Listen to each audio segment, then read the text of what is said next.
За сайн байцгаана уу? За энэ диск суулгах заавар оруулъя. За энэ диск болохоор ерөөдөө team viewer төстэй ерөн зайнаас remote хийдэг програм байгаа.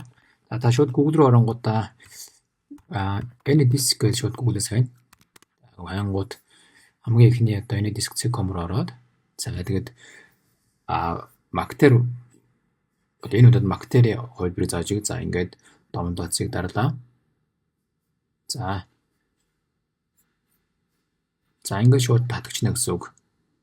За ойролцоогоор 25 мега орчим юм байна. За энэ дискэн шууд ажиллууллаа. За энэ фолдер руугаа ингээд чирээд оруулчихна. За ингэж одоо ингэнгүүт таны аппликейшн чи ингээд ороод ирнэ. За гэхдээ нэг анхаарах юм болохоор тохиргоо их нэг байгаа. Ихэнх жогод. За ингээд оронгууд энэ гурван сонголтыг та одоо ингээд аль болох идэвхжүүлэх хэрэгтэй. За гинх дээр нь даалаа. За settings руу ороод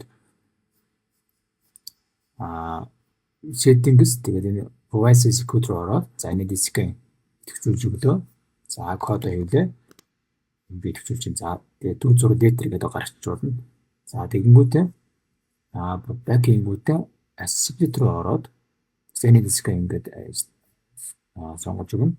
За мөн full disk руу оронгуудаа энэ диск ингээд чигнээс очино. За ингээд төгрөгөө хийсний дараа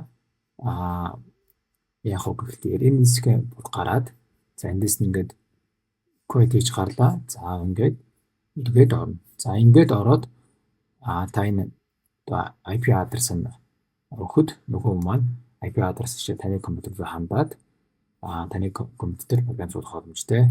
Мөн бас та ингээд ямар үйлдэл хийж байгааг нь маус нь хашгирлж байгаа нь харах боломжтой гэсэн үг. Баярлалаа.